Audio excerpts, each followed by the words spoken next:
Hello, curious learners.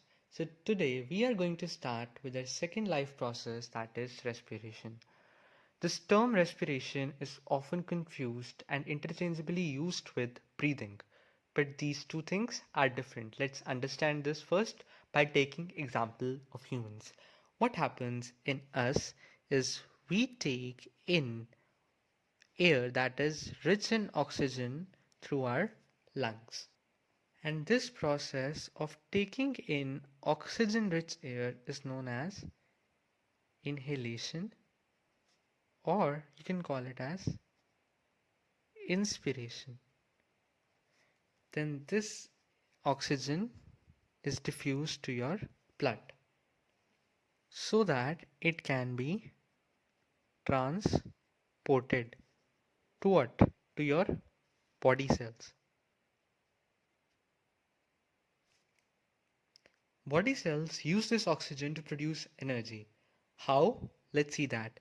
So the food taken, or you can call the food as organic compounds taken, are oxidized. Oxidation is what? It is addition of oxygen. So this oxygen is added to food, and this process release energy, right? Clear? Then as a byproduct, carbon dioxide is produced. This carbon dioxide is then diffused to blood, and from blood it is again carried to your lungs. Then of course this carbon dioxide rich air is removed out of your lungs, and this process is called as exhalation or expiration. So this is the whole flow. Now see here carefully. This inhalation and exhalation are together called as breathing. And this breathing is important to produce energy. And the process where energy is produced is called as respiration. So breathing is important for this respiration to occur. So basically, I can divide this part, respiration, into further three parts. Number one, what is happening in the body cells. Number two, this process of breathing. And number three, how the gases are transported. Now, let us talk about this released energy. This released energy has to be trapped in something so that it can be later used by the cell. Now, how this is done? You can imagine a molecule like this. So there is a molecule that has two phosphates, and this molecule is converted to a molecule that has three phosphates. So we have used this released energy to form a bond here to attach a new phosphate. Now what is this molecule? This molecule is known as ATP, that is adenosine diphosphate. So you can imagine it something like this. This man I have drawn here is something like adenosine, and di means two, so it has two phosphates. This adenosine diphosphate is converted to ATP, that is adenosine triphosphate. Tri means three. You have learned about this molecule ATP in cell chapter class 9th. This ATP is nothing but energy currency of the cell, or it is fuel of the cell. Every process that is occurring, for example, protein synthesis, muscle contraction, all of them need ATP. This ATP is produced inside the powerhouse of the cell. That is, I am sure you know that is mitochondria. In future, what we will do is we will convert this ATP back into ADP and get the energy. How much energy is given by this ATP is approximately 30.5 kilojoule per mole. That was all about this energy. Now we are ready to write a difference between breathing and respiration. So breathing is a physical process. What is a physical process? That does not involve enzymes. Because here what happens is gases diffuse, and diffusion does not require any enzyme, right? But respiration is a biochemical process. Biochemical implies it requires enzymes. Next point can be their definitions. So breathing involves inhalation plus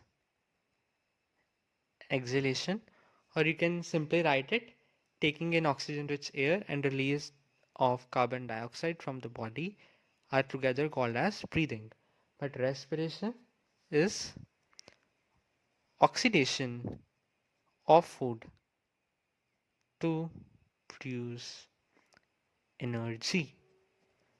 That's the definition.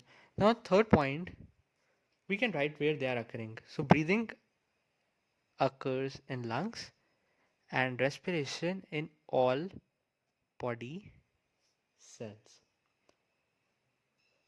Next point, we can write how these are linked. So, breathing is a part of respiration. And how is respiration linked to breathing? Breathing is essential for respiration to occur. The last point you can write about is energy. So, this process of breathing actually uses energy. So, energy is used, but here energy is released. So, basic simple points: what kind of process, definition, where it is occurring, their link, and energy. Done. Also, one last thing we can do is, if we want to make it more specific, we can write it as cellular respiration. This part will be individually called as cellular respiration. So let's discuss this first.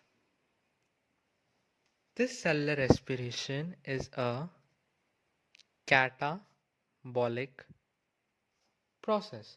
Now, what is the meaning of catabolic process? Catabolic process is the one that involves breakdown. You can remember this as C for kata, C for cut. Breakdown can also be related to oxidation. So we'll break the food more. In the digestion chapter, we have already broken the complex food into simple food, and now that simple food will be further broken down to release energy.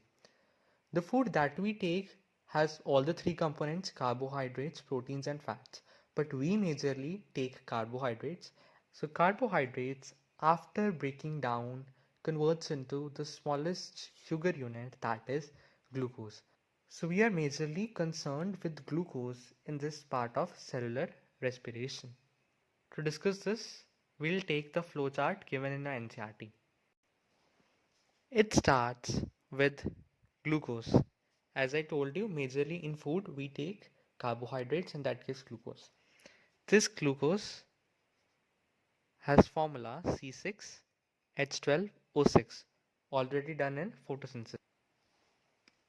As you can see, this glucose has 6 carbons. Do you remember I drew glucose like this in digestion part? So I can represent this as this. I am making a straight chain also, so it has 1, 2, 3, 4, 5 and 6 carbons. This glucose is broken down into a compound called as pyruvate. Now pyruvate is a 3 carbon compound and glucose is a 6 carbon compound. So by common sense there will be 2 pyruvates formed.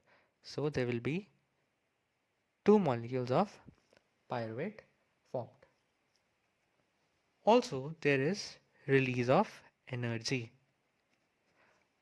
Now see here, I called respiration as breakdown process because a 6 carbon chain is broken down into 3 carbon chains that are 2 in number. Now, this process has a lot of significance. Let's cite some points about this. Where is this process occurring? You should know that the site for this process is cytoplasm. Cytoplasm is present in all living organisms and This hence process occurs in all organisms. And the last point you have to remember about this is there is partial oxidation. Now, what do I mean by partial oxidation? Because you see, I haven't used oxygen in this process till now, right? Means there is no use of oxygen. There's one more conclusion that this is a common pathway between aerobic and anaerobic respiration. As I told you, it occurs in all organisms, so that will be common between aerobic and anaerobic respiration. So let's discuss a little about aerobic and anaerobic respiration. So aerobic respiration, as the name suggests, air. So it is in the presence of oxygen, and anaerobic respiration is in the absence of oxygen. An means absent. Okay. We will complete this difference, but after discussing this complete flow chart. Now, what happens to this pyruvate? So there are 3 fates of this pyruvate. Number 1, there can be presence of oxygen. Number 2, there can be lack of oxygen. And the third fate is absence of oxygen. So where are these 3 conditions majorly seen? So what are examples of all these 3? In humans, the respiration occurs mostly in presence of oxygen. Lack of oxygen is seen during exercise, and this type of respiration occurs in your muscles or muscle cells, you can write. Okay, and absence is seen in yeast. Let's come to humans first. Here energy will be produced in the presence of oxygen. And where is energy produced? I told you ATPs are formed where in us? They are formed in mitochondria. In mitochondria, this pyruvate is further broken down into 6 carbon dioxide. Of course, 1, 2, 3, 4, 5, 6. So from here there will be 6 carbon dioxide produced, 6 water molecules and ATP. So there are approximately 38 ATPs produced. You can either simply write it as energy. Okay. 38 ATPs already include the energy produced along with pyruvate. So this glucose 6 carbon molecule breaks into 2 pyruvate, 3 carbon molecules, and that gives 6 carbon dioxide in presence of oxygen. In muscles, what happens? This pyruvate is further converted into lactic acid. Lactic acid is also a 3 carbon molecule. Like pyruvate. Okay, so there will be again 2 lactic acid along with energy. There is no carbon dioxide produced in muscle cells during this process where pyruvate is converted into lactic acid. Why no carbon dioxide? Because 3 carbon molecules are converted again into 3 carbon molecules. Clear? There's one more additional point here. This lactic acid Accumulation is what causes muscle cramps. These are seen in either athletes or people carrying out vigorous exercise. Cramps means nothing but pain and a condition in which you cannot move your muscles, right? They're cramps, they're painful. The third one is yeast. Yeast is a fungi that is used in baking industry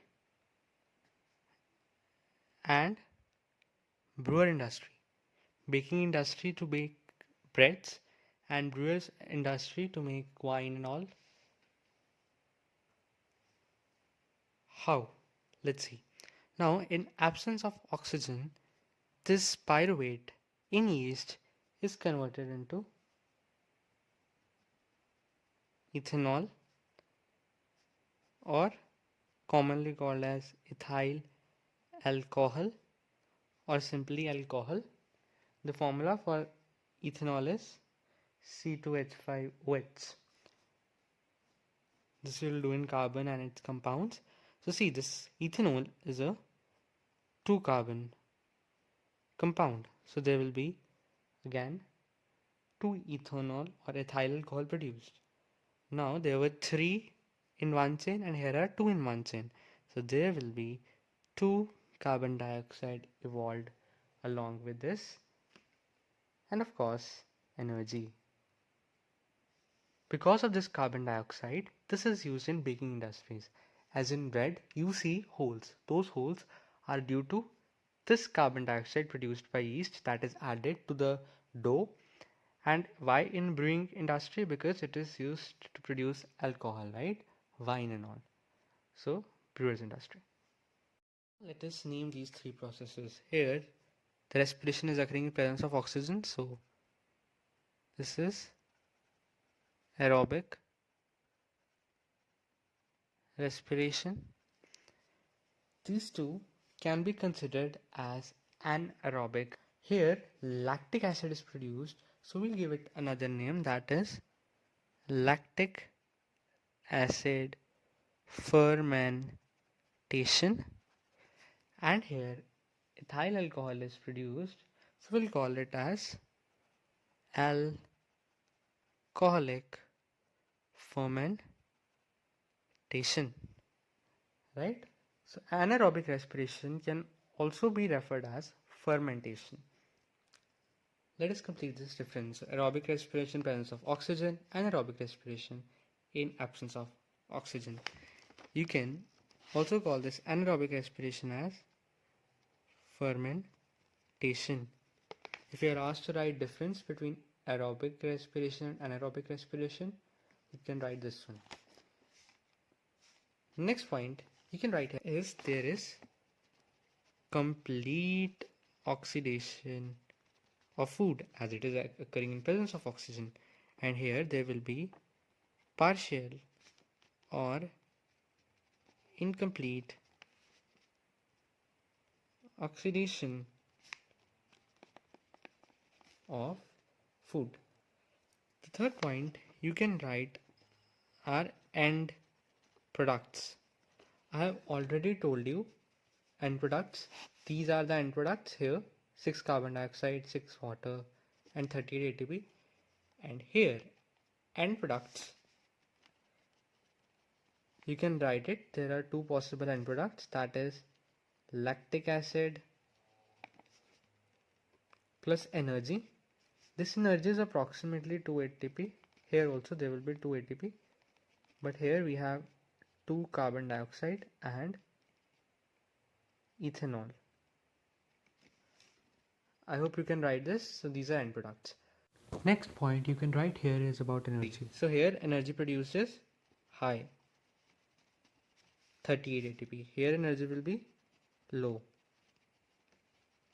So there will be less energy produced, that is 2 ATP. The final and the last point is where it is occurring.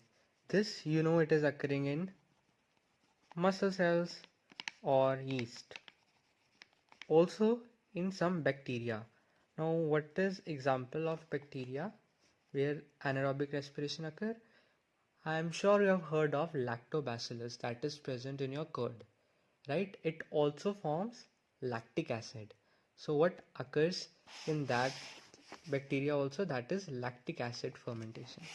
And this aerobic respiration of course occurs in plants and animals. You can write only humans also, but I have given you a broad perspective. Okay, so 5 points.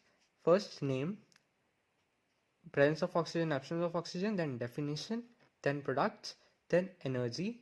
Because you are talking about topic respiration, so you need to mention about energy in most of differences and examples.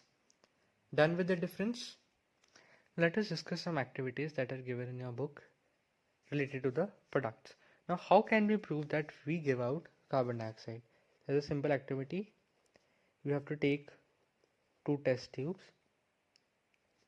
You have to add freshly prepared lime water. You've added lime water here, and then using a straw, you have to blow your exhaled air, and here you can take a piston. You can take a piston and push the air inside piston in this lime water. What you will observe that the lime water where we added exhaled air turns milky. There's a simple reaction here that lime water is calcium hydroxide. When there is carbon dioxide added to it, it forms calcium carbonate.